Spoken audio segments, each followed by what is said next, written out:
Well, well, well, well, well.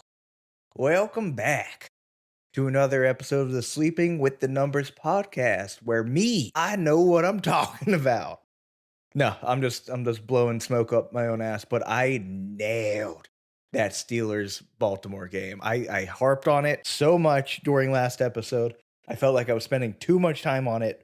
But watching the Steelers, my home team for as long as I have against the Ravens, in home, Lamar can't play there. Every damn time. It works out. It is awesome. It rules. My buddy and I were talking about this, and we went all in. I ended up putting a 10 unit bet, which is going to be $100. My units are $10, so 10 times 10, 100. Math. Good job. $100 Steelers win. $100 Pitt plus 3. $100 Pitt Baltimore under 48.5 points. Nailed all of those. Pitt win at plus 162. Pitt spread at minus 110 over under. Taking the other was the minus 110 as well. And that saved my week because I did a poor job on most of these other bets here on my side. The model, however, for week 11 just barely pulled it out of its butt. The Chargers ended up with the win there, but that was a terribly close game that horrified me. But the model ended up profiting 1.46 units last week. So we are now up 24.57 units for the model, 2.78 units for me. So for me, a 27.56% ROI and 9.27% ROI for the model. Overall ROI 16.94%. That is 100% skewed for because of those big bets I took this week, but it felt right for as much as I talked about it, wanted to put money where my mouth was, and it worked out. It's not always going to work out. I really try to kind of press that as well. Betting doesn't always work out, but this time it did. It felt too easy. It felt great. Steelers at home, underdog, Ravens. Awesome. Now we get to talk about Thursday night football, which is the exact opposite. This is the exact type of game that Mike Tomlin loses. And that is not overstating it. My buddy sent me a text about Mike Tomlin playing Thursday night football against our division rivals. Let me just read that tweet. Steelers never won a road divisional Thursday night football game. They're 0-7 all time and 0-5 under Mike Tomlin. Tomlin, in his entire career, is 2-8 on the road in Thursday night football. So, we're butting heads here a little bit. Reason being, Browns suck. Browns always find a way to screw up. However, Tomlin loses games they should win. Always has. It has been a terrible thing that he's known for. He loses the quote-unquote easy games, but will win games we're not supposed to win. Ravens. And a little spoiler here, Christmas Day, I'm going to be taking the Steelers to beat the Kansas City Chiefs. Because that's the type of stupid game that we end up winning when we absolutely shouldn't. So it's the opposite here right now. Steelers versus Browns. Browns are at home. Steelers are 3.5 point home favorites. I actually also saw Cleveland plus 5.5 for a little bit. That might be gone now. You might not be able to get that anymore. I wasn't able to snag it. But what I would have liked to do, if I was quick and smart enough, would have been to take Steelers minus, I think that you could have got them at -3, and then take the Browns at plus 5.5. I think, you kind of try to do a little arbitrage there if you can. And, maybe the Steelers just win by 4, 5. It should still be a close match. The over-under is only 36.5 points. I will not bet this way because I ain't going to bet against my boys here unless the model tells me to, because it's part of the game. However, the model is telling us to take the Steelers this time around. But Jameis is going to tear us up. And I'm going to be super upset when it happens, but you can feel it in the air. You can feel it coming. The true Steeler fans, those who have been watching forever and don't just hop on and off the bandwagon, know This is the exact type of game we screw up, we look stupid, and we lose. But the model will be taking the Steelers here at minus 184 to win a full 3-unit max bet. So I love the confidence there. I'm not that confident, but the model, that's what it's going to be taking here. I'm not touching that, on my side. So again, if you're new, just hopping in, what we do here is two things. One, I have a machine learning model that I have trained to predict edges for football games. And an edge is essentially we predict the win probability for a team. We then convert the money line odds, so American odds, or honestly, you can convert any type of odds, but I use American odds, and convert them into implied probability. You then subtract the predicted win probability. I'm sorry, you subtract the implied probability from the predicted win probability. If you have a positive number, that indicates there is an edge. When there is an edge, we take that bet. So a lot of the times what you see is big underdogs, which we'll see today with Carolina and Kansas City. I believe Carolina is like plus 400, plus 450, something like that. Model loves that because football games, anything can happen. That whole any given Sunday thing. Get the Al Pacino speech going. Wild things happen, and with those big plus odds, you don't have to be right that often. You just need to be right, 20% of the time. There's actually a mathematical conversion there for the break-even number as well to know how often you need to be correct, but it's very small. So when those do hit, you don't need them to hit often, but when they do hit, it is worth the risk. And that's how the model works. It finds the edge. It's like, this bet is worth the risk. Does the model always think that the underdog team or the big dog is going to win? No, that is not what that means. And that's indicated by something that's new this year, which is the amount we bet. Before, we would just only bet a unit always. Now, we bet 1 to 3 units separated by a half unit, depending on how confident the model is in a team winning. So if it's just a 1-unit bet, that means that it's less than a 50% probability of that team winning, but an edge is still found. So we're still going to take that bet. It's worth the risk. When it is a 3-unit bet, like we have here with the Steelers, that means that full confidence, 90% plus win probability, we're going to take a full 3-unit bet. So there's little breakage points between each of those that will either increase or decrease it by half a unit. So that's how that works. So full 3-unit bet here, max bet for the Steelers. Model has full confidence in them, and I love it. Finally, we get there.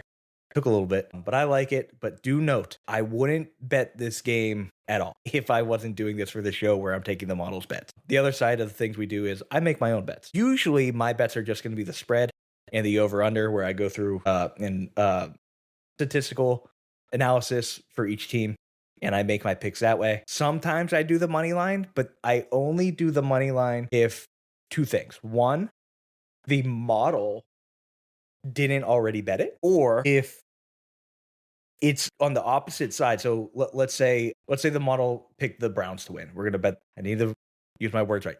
The model picked the Browns to bet on. So it's taking the Browns money line. And I'm like, no, fuck that. I think I'm going to bet on the Steelers to win because I'm biased there, and I'll admit that. That's when I'll do a little hedge. I don't like hedging very often. I usually only do it when I have a strong conviction, one way or the other, that is against what the model is telling.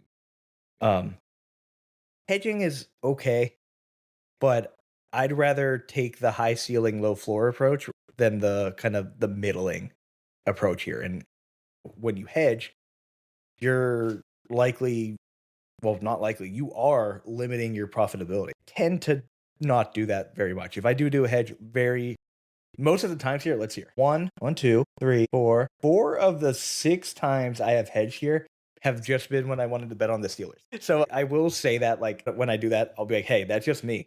I'm being biased here. You don't have to tail this bet. You don't have to tail any of these bets. But a lot of times when I hedge, it's when I want to bet on the Steelers and the model is betting on the other one. That's usually the only time. However, I did do a little hedge. The model took did to win. I felt the other way. I thought Kansas City would win, and the spread was close enough and giving me better odds. So I was able to get Kansas City +2 at +112. So I ended up doing that, which is technically also kind of a hedge. It's not a full hedge because I didn't go money line, but it is still a hedge. Anyways, model Browns to win. Model Steelers to win. Steelers edge found full 3-unit bet at -184. Okay, cool. Right into the big underdog. Kansas City gets their first loss against Buffalo. They're now 9-1, playing Carolina in Carolina, where they are 11-point away favorites. Over under set at 43 points. That's a huge gap. The Cardinals here, like I said, model loves big underdogs. Carolina, we ended up getting them at +480. So there was an edge found there for Carolina. And here's the craziest part. This is super wild to me. So I told you how if it is a 1-unit bet, that means there's an edge found, but the model doesn't really believe they're going to win. The model put a 2-unit bet on Carolina. And I got to go look at my thresholds again because I set them at the beginning of the season. But I'm pretty sure that is a 70%, 70 to 80% win probability for Carolina against the freaking Kansas City Chiefs. That's wild. So I don't agree with it there at all. And I don't think the spread is good enough for me to take it to try to do a little hedge here. But also, I'm never going to take, Kansas City minus, it has to be something wild. Let me check those odds real quick. I bet it's like -6. Yeah, -585. We don't take that here. Anything less than -200 on this show, we don't take it. Not worth the risk for the return is not worth it at that. So, yeah, the model thinks that Panthers are going to win, and there was an edge found at +480. So, we'll see what happens here. Pacheco may be coming back. I don't know what that means for Kareem Hunt. Carolina's dead last in basically every metric. Kansas City is up there. Their defense has been fantastic.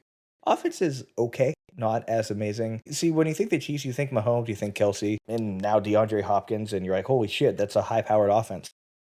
They're not as good as you think. I think you just got a lot of big, fancy names there, so thank you, Taylor Swift. And that leads people to believe that their offense, because those are the players that everyone knows is usually on the offense, that the offense is just that good. It's not that. They're just very famous. Their defense is actually extremely good. And that is what is winning them these ball games. So they deserve a lot more credit than they're getting. They're a good team, obviously. I don't think I need to tell anyone that, but they're a good team. But it is sad when the offense, because they're more well known, is getting more of the credit, even though their defense is the one doing this for them. Minnesota, Chicago. Minnesota 3.5-point away favorites, over under set at 39.5. Bears look better, I guess you could say that. They kept it close, lost by 1 point against the Packers. That game was supposed to be a blowout. I thought it was going to be a blowout, and it was not. So the change in offensive coordinator seemed to have helped things along. We'll see if it stays that way. I'm not so sure. However, the Vikings are still kind of coming back down to earth and have been in multiple weeks. Sam Darnold is not playing nearly at the level he once was. Yes, maybe the schedule was a bit easier. This is going to be actually a tough matchup for the Vikings. The Chicago defense is good. Their offensive line, all that. They have their problems, absolutely. But their defense is probably a top 10 for sure, and maybe top 5. They would be at like 5. But they are a solid defense. Their offense just needs to kind of pick it up here. But with that Bears win against Green Bay, I think that did help us out here in getting some good odds for Minnesota. So we were able to grab Minnesota at -175, and it is also going to be a max 3-unit bet. This feels like when I was running the model, there's a lot of max bet here, and I think it's the most we've had all season. So a lot of money going to be on the line this week. For myself, I like that. I like Vikings to win. I'll take them to cover. Weather isn't going to be insanely cold just yet in Chicago. We got some clouds, it sounds like. that can all change. Keep an eye on that. This is the time of the year where things get wild. I should also say that about the Pittsburgh um, Cleveland game tonight. It's going to be a mess in Cleveland. I mean, every day is a rough day in Cleveland, but it's going to be rough for the game. So take your overs here for the rush attempts for Najee, Chubb. Hell, maybe even Warren gets worked in there a good bit. I think there's some value in taking these prop bets. Tennessee, Houston. After Houston put a whooping on Dallas, which is always fun to see. They're coming in here 7-4, 8-point home favorites. Titans 2-8. Over under set at 40.5.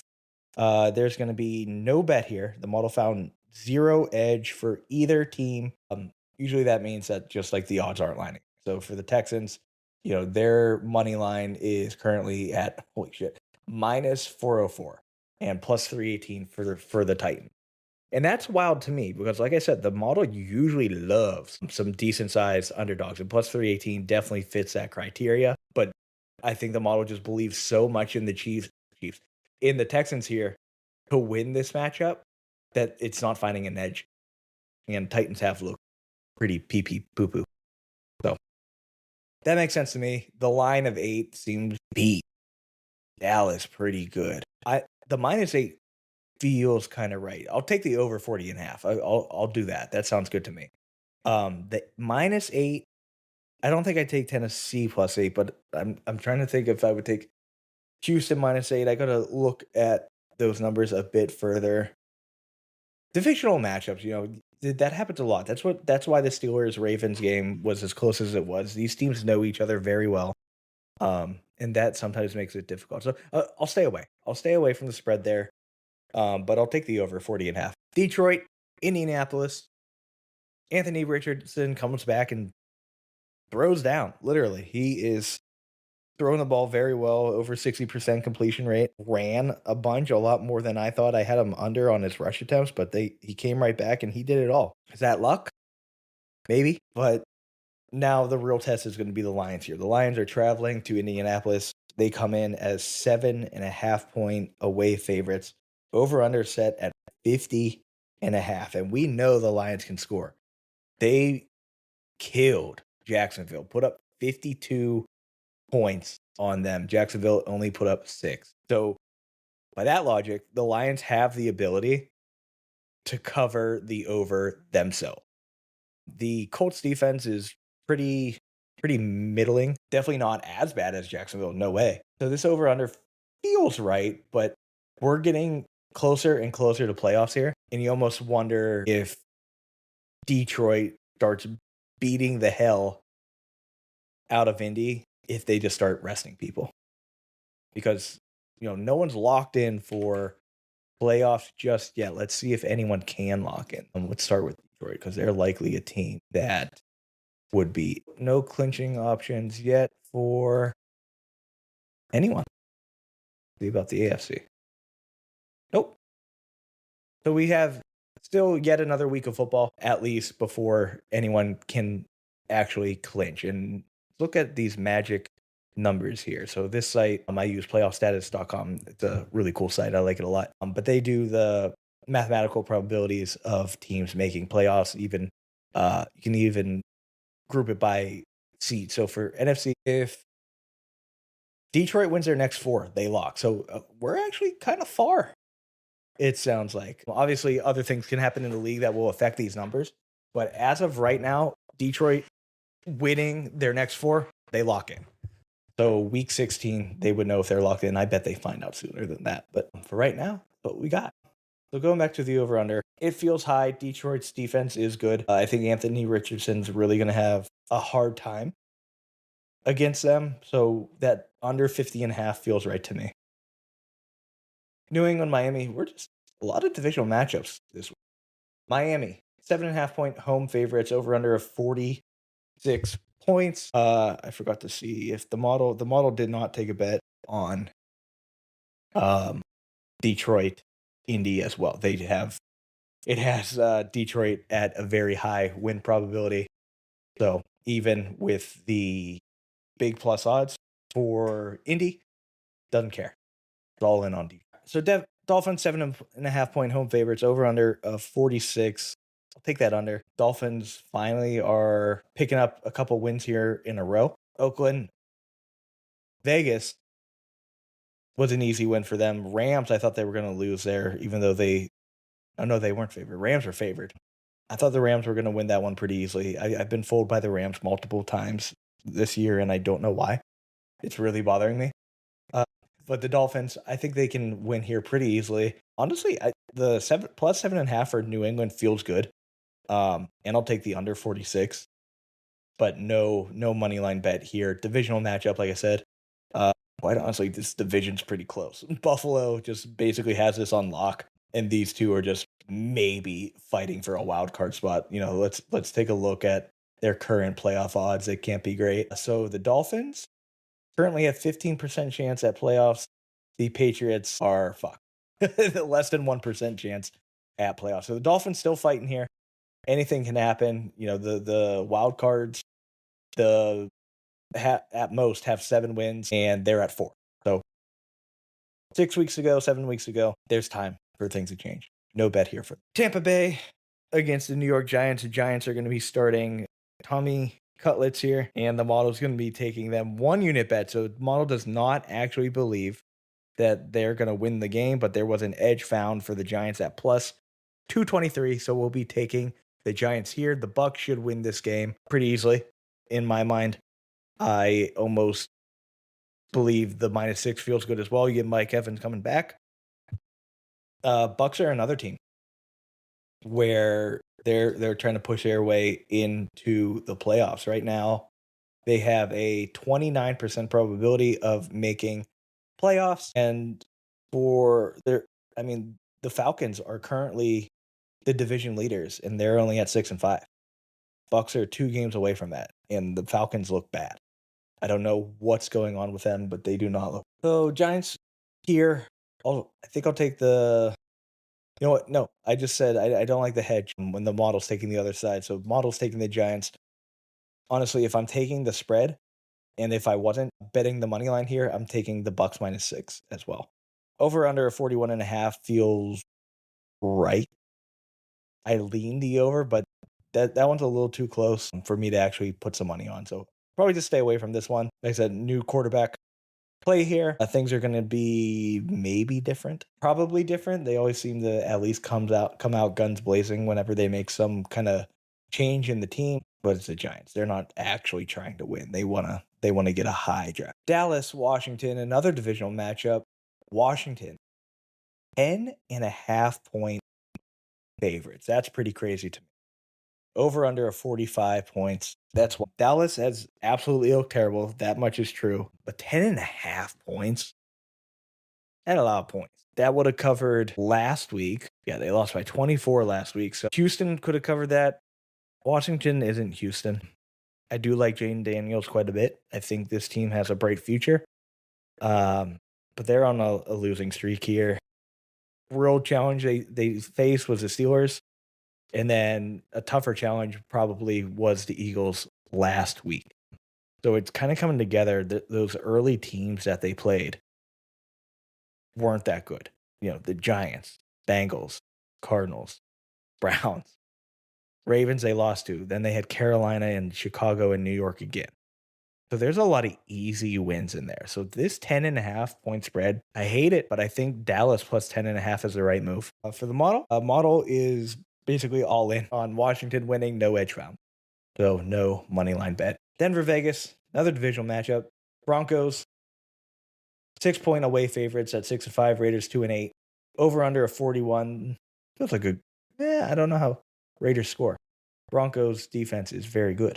But I don't think you bet this game at all. None of this sounds fun. I don't even want to watch this game. I really like Bo Nix. Again, talked about how he deserves more credit. He had another fantastic game. So I really like Bo Nix. That's about all I like about this Broncos team. Their defense is great, but as a fan, an observer, I just don't like them. I want them to fail. That sounds mean. I also want the Raiders to fail. There's just some teams that you just don't like, and these are 2 of them. So I don't care about this game. I don't want to watch it, and I'm not even going to bet on it to make it interesting. So screw this game. No bets here at all. Nothing from the model either. San Francisco, Green Bay. This is a little surprising to me, but they seem to be getting the hometown advantage here. Packers favored by 2 points at home. Over under 47.5. I think San Francisco wins this game. Packers barely beat the Bears. 1 point. Then again, the Niners also just lost to Seattle by a field goal. I don't know what's up with these teams. The hometown advantage does make sense a bit here. I don't buy into it as much as some other people do. But sure, coming into Lambeau's hard. It's going to be cold, 34 degrees. San Francisco, they're going to be, ooh, it's cold, man. They probably won't. That's not true. But I do like the Niners more in this game. I want Green Bay to win, but everything is telling me that the Niners are actually the team I should be betting on. And the model agrees. The model is taking a 2-unit bet on the Niners at plus 114. 2-unit is I believe that's a 70%, 78 to 80% win probability here for the Niners. So not only was an edge found, they think they're going to win the game, and I agree with that. So I'm taking the Niners plus 2. The model will be taking the Niners plus 114. Over under, I can see either way, so I'm not touching it. That doesn't. These are two teams where either both their offenses can show up or both their defenses can show up or a combination of the two. When that's the case and you don't really see a clear path of scoring or non-scoring, I'll just stay away from the over-under. So money line spread. Let's go Niners. Bird matchup. Arizona Cardinals, Seattle Seahawks. Seahawks aren't real though. Cardinals 6-4, early in the playoffs, which is a little shocking. Seattle 5-5, like I said, just came off the big win against San Francisco, their division rivals. They have another division matchup here against the Cards. Seattle currently 1-point home favorites, over under at 47.5 points. I disagree. I want the Cardinals here to win. I have the Cardinals plus 1. Also, I always say this anytime there is like a plus 1 spread, check the odds. Because usually spreads, they're at minus 110 for the most part. Sometimes you can get minus 105, minus 115. All depends on the book and how they want to handle it. But usually minus 110. If you have the money line, so currently the Cardinals money line is at minus 110. We bet early. We were able to get the Cardinals at minus 105. But let's just say right now, the spread is minus 110. The money line is also minus 110 right now. Just take that plus 1. You get that extra point. Yes, you can, if they tie, you lose that bet. But there's also wiggle room that if they lose by a point, you get a push. So that's kind of the game you can play there. I tend to take that extra point if I can, because that's really what matters here. It's not so much the odds because they're the same. So that's a little tip, I guess I like to do, but it also depends on your style of betting. So that's what I would do if we weren't able to snag Arizona. 3-unit bet, by the way, so full confidence in Arizona at minus 105. I would just be taking the spread. And I'm going to take the spread anyways because it's not going against what the model is doing. So we're going to take Cardinals to win and Cardinals plus 1. Over under 47.5 is be a shootout. I take that over. That 47.5. I think that these teams can go back and forth. There's some weather coming in here. Of course there is. It's Seattle. All right, keep an eye on the weather. If it ends up a more clear day, I'm okay with the over. But as of right now, the under is a better bet. Philly, Rams, Eagles 8-2, Rams 5-5. The Eagles come in just 3-point away favorite. Sorry, that's interesting. 3 points is not a lot. So I'm taking Philly to cover the spread, if depending on what the model bets here. I don't want to go against it, but yeah, -3 seems easy. So I'm going to take the Philly -3. Rams have been disappointing. I'm not getting fooled again. Over under at 49. I like that over too. I think both teams can score. Rams have to play catch up a lot of the time. Eagles defense is good, but I think the Rams can just keep on passing and eventually Kupp or Puka, Kyron, one of them is going to score. So I like Philly here. I'm going to take that -3. The model also has Philly. 3-unit bet, full confidence at -146. So awesome. I like that across the board. And then finally, our Monday Night Football game, the Ravens coming off their embarrassing loss against the Steelers. 7-4, going to take on the Chargers at 7-3. We got the Har Bowl. Both Harbaugh brothers playing against each other here. Ravens are 3-point away favorites. Over under set at 51. That seems high. That under feels right. This is going to be a grunge match for sure. Both brothers are going to be trying to implement their strategies, and they're very similar. They like running the ball.